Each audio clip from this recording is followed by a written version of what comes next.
his wavy black and gray hair as the snow settled on it and melted.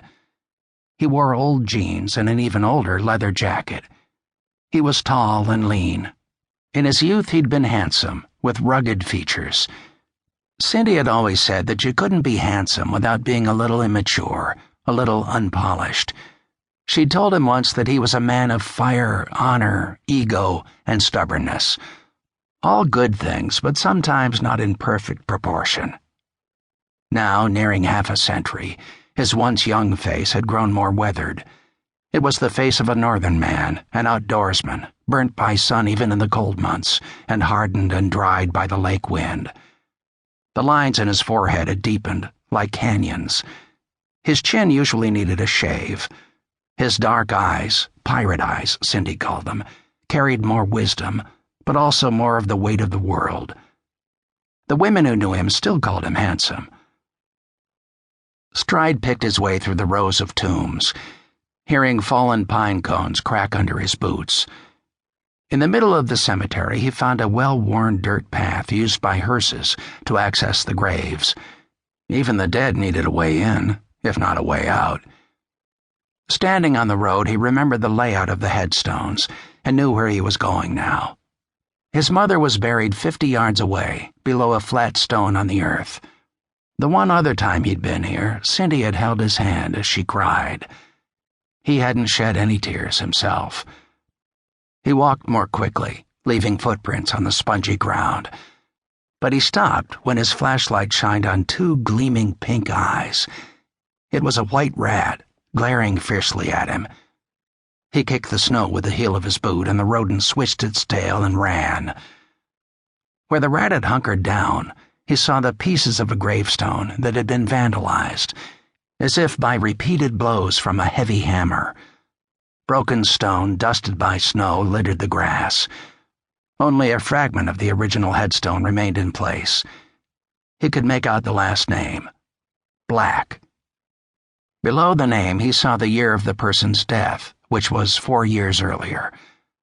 Red paint marred the smooth stone. One word: Teufel. Stride remembered enough of his college German to know that der Teufel was the devil. He bent down and touched the desecrated stone. The graffiti looked quick and ragged, sprayed with fierce hatred. First you take a hammer to the stone, and then you violate the remains. Behind him, the tiny rusted bell rang again, fast and furiously, as if moved by an unseen hand. He straightened up and shot his light around the graveyard, then toward the cornfield and into the trees and back to the brick wall of the church. He examined the ground and saw no other footprints except his own. No one was here. Just himself and the bones of Black, the bones of der Teufel. Stride left the grave behind him. He wanted to pay his respects and be gone. It had been a mistake to leave the highway. He found the set of 3 stones where the trees ended. They were nothing more than rectangular outlines on the white ground. He bent down and brushed the snow and pine needles aside with his bare hand, revealing the carved name on the grave. His own name. Stride. Below the surname, he uncovered his mother's first name and family name, Beatrice Helling.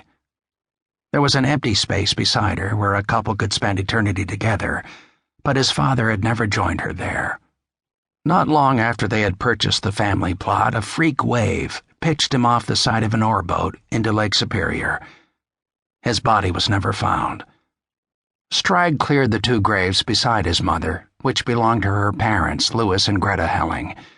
They were his grandparents, whom he had met only once as a young boy, and didn't remember at all. Beatrice Helling had left Shawano as a teenager to go to college in Duluth. After she met and married Stride's father there, she had rarely returned to her Wisconsin hometown. Even so, she'd always insisted that this was where she wanted to be buried. Stride didn't understand, and neither did his father, but she wanted to be back with her parents when she was dead. People were funny about things like that. "Don't ever put me in the ground," Cindy had told him, not long before the cancer took her from him, as swiftly as another rogue wave. "Scatter me in the lake, Johnny. I don't ever want you wishing."